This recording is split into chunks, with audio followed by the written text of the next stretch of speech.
दो महान विभूतियों का भी जन्मदिन है। आप जानते हैं कौन कौन है? महात्मा गांधी और लाल बहादुर शास्त्री। एक विभूति को तो समाज ने बड़ा प्रसिद्ध सा कर दिया, लेकिन एक विभूति ऐसी है जो इतिहास के पन्ने पलटोगे जिसका कद छोटा नजर आएगा, लेकिन व्यक्ति तो बहुत बड़ा है।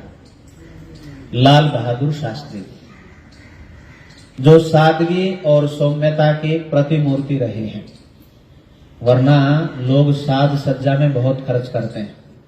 आजकल नेताओं की व्यवस्था में, प्रबंधन में हमारा जो कर है, जिसको हम बड़े पुरुषार्थ से देते हैं, ऐसाराम की प्रस्ती में कहीं न कहीं व्यतीत होता है।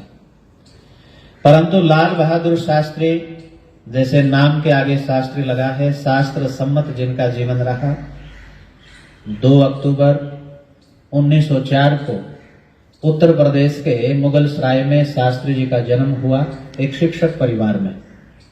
इनके पिता शारदा प्रसाद श्रीवास्तव शिक्षक रहे, बाद में राजस्व विभाग में कलरक के पद पर भी रहे, और माता राम दुलारी जी। तो माता राम दुलारी और शारदा प्रसाद श्रीवास्तव कायस्थ परिवार में इन शास्त्री जी का जन्म हुआ। एक स्वयं में पुत्र रहे उनके, 2 पुत्री रही, और दोनों पुत्रियां भी बाद में अच्छी शिक्षित रही। उस दौर पे बेटे बेटियों को पढ़ाना एक बहुत बड़ा संघर्ष था, उस दौर की बात मैं बता रहा हूं। तो दोनों इनकी बहनें कौशल्या देवी और शायद सुंदर देवी, अनुमानतः दूसरी जो बहन का नाम रहा। और दुर्भाग्य कहिए कि शास्त्री जी जब लगभग 1 या 1.5 वर्ष की आयु के थे तो पिता का साया सिर से उठ गया। माता जी नाना नानी ननिहाल में आपका पालन हुआ, पोषण हुआ, और शिक्षा का दौर भी बड़ा संघर्ष में रहा। आजकल के बच्चे तो कोठियों में पैदा होते हैं, उनको बैग मिलता है, अच्छे स्कूल की बस मिलती है, व्यवस्थाएं मिलती हैं, लेकिन उन व्यक्तियों से पूछो जो धरती से उठकर जिन्होंने अपने संघर्ष के जीवन को जिया हो। तो जब हम बचपन में शास्त्री जी की जीवनी पढ़ते थे तो पता लगता था कि स्कूली शिक्षा में एक नदी आती थी, और उस नदी को पार करके वो शास्त्री जी अपने थैले को, अपने वस्त्रों को सिर पर रखते थे और एक कोपिन बांधकर निकलते थे, फिर उसको सुखाकर वस्त्र पहनते थे और स्कूल में जाते थे। और काशी विद्यापीठ से आपने शास्त्री की, और इनकी पत्नी भी संस्कृत की विद्वान थी, ललिता शास्त्री। इनके 2 बेटियां और 4 बेटे, 6 संतान रही हैं शास्त्री जी की।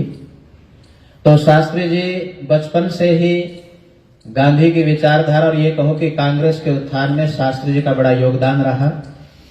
नेहरू जी के पश्चात या जितने भी हमारे प्रधानमंत्री आज हुए या आज पर्यंत, नरेंद्र मोदी पर्यंत, दूसरी संख्या में लाल बहादुर शास्त्री का नंबर आता है, दूसरे नंबर के प्रधानमंत्री रहे। देश जब आजाद हुआ तो पहले प्रधानमंत्री आप सभी विदित, आपको पंडित अपने नेहरू, जवाहरलाल नेहरू जी रहे, और उस समय भी प्रधानमंत्री बनने से पहले बहुत सारे मंत्री पद को सुशोभित शास्त्री जी ने किया। वाणिज्य मंत्री रहे, गृह मंत्री रहे, परिवहन मंत्री रहे, और जब पहली बार जवाहरलाल नेहरू जी प्रधानमंत्री बने तो सबसे पहले इनको रेल मंत्रालय दिया गया।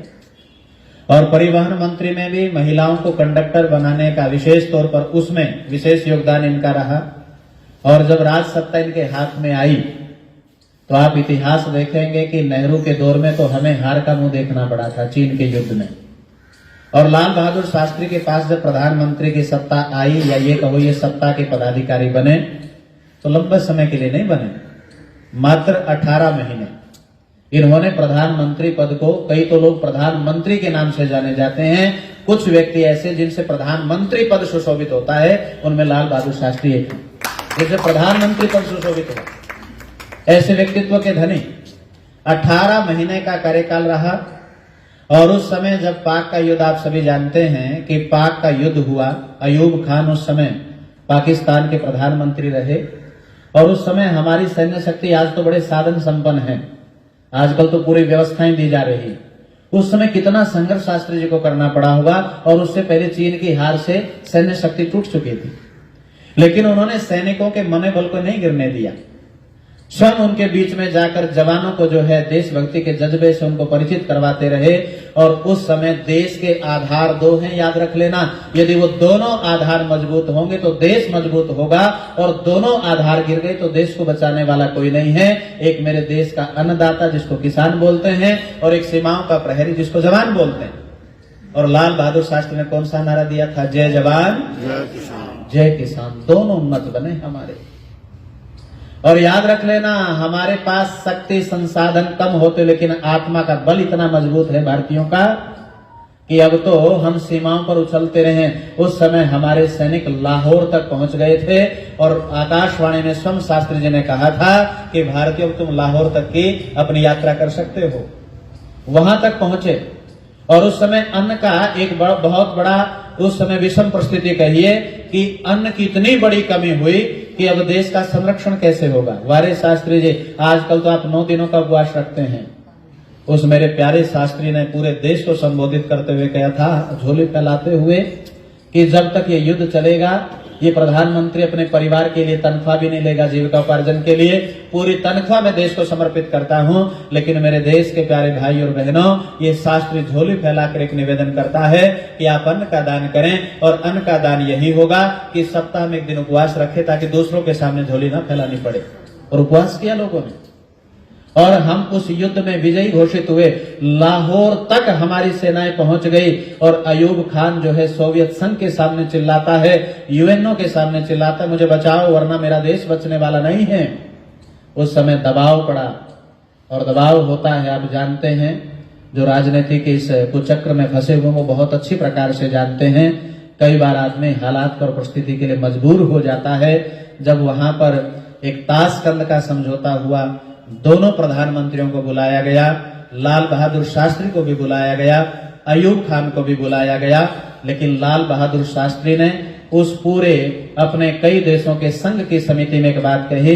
उसने कहा, समझौते पर हस्ताक्षर तो कर दूंगा, लेकिन मेरी एक शर्त है, जो जो क्षेत्र हमने जीता है पाकिस्तान को वापस नहीं मिलेगा।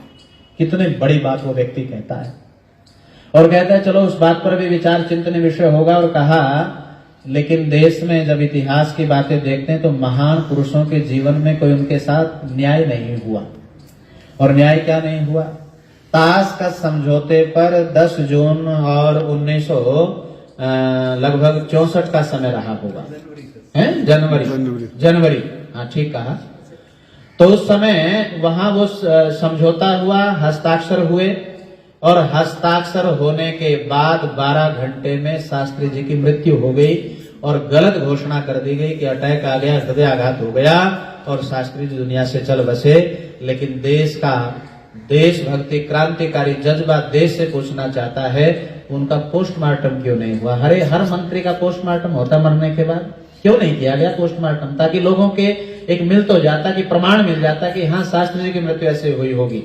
और कईयों ने ITR के माध्यम से पूछने का भी प्रयास किया, बस उत्तर इतना ही मिलता है कि इस बारे में हम आपको बता नहीं पाएंगे, वरना अंतर्राष्ट्रीय जो रिश्ते वो बिगड़ सकते हैं।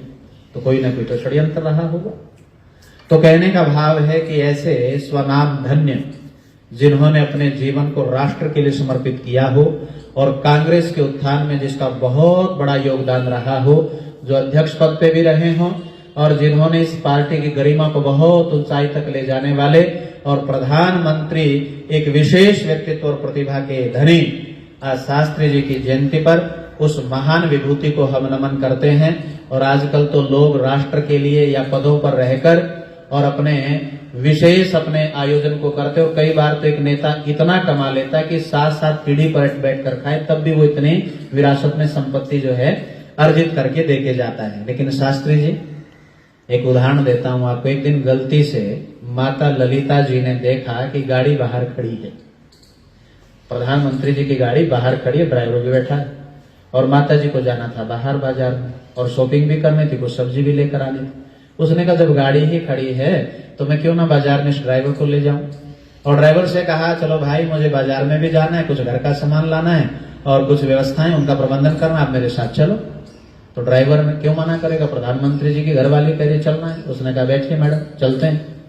तो शास्त्री जी आए, उसने देखा गाड़ी खड़ी नहीं, तो कहा कि गाड़ी कहाँ गई, सरकारी गाड़ी? तो उसने कहा माता जी चले गए, बाजार में गए। तो बाजार में ही चले गए और बाजार में लताड़ा माता जी को जाकर उसने कहा हिम्मत कैसे हुई गाड़ी उठाने की, ये सरकारी गाड़ी है, शास्त्री की गाड़ी नहीं है, ये देश की गाड़ी है, जनता की गाड़ी, यानी देश के कार्य के लिए इसके केवल तेल का प्रयोग कर सकता हूं, पारिवारिक अपने कार्यों के लिए इस तेल का प्रयोग नहीं कर सकता। अरे वाह, कितने बड़े एक राष्ट्र प्रेमी व्यक्ति रहे होंगे। तो ऐसे दिव्य आत्मा को, क्योंकि एक व्यक्ति को तो इतना ऊंचा उठा दिया गया, तो किसी ने बहुत सुंदर लिखा है, ए गांधी तेरे नाम की चली आंधी, सारा जीवन बिता दिया लंगोट में और दिखाई देता 2000 के नोट में, उसको तो इतना बढ़ा दिया। और एक व्यक्ति जिन्होंने राष्ट्र के लिए अपने परिवार को भी समर्पित कर दिया हो, जिसने कोई वीआईपी ट्रीट अपने लिए नहीं लिया हो और अपने बच्चों को भी संस्कार देने का प्रयास किया हो, तो ऐसे सोनाम धन्य शास्त्री जी की आज जयंती है। तो उस महान विभूति को हम नमन करते हैं। क्योंकि आज जन्म दिवस का प्रकरण था, तो इसलिए जयंती पर थोड़ी सी चर्चा आपके बीच में करनी थी। अब आइए मैं अपने विषय की ओर आता हूं और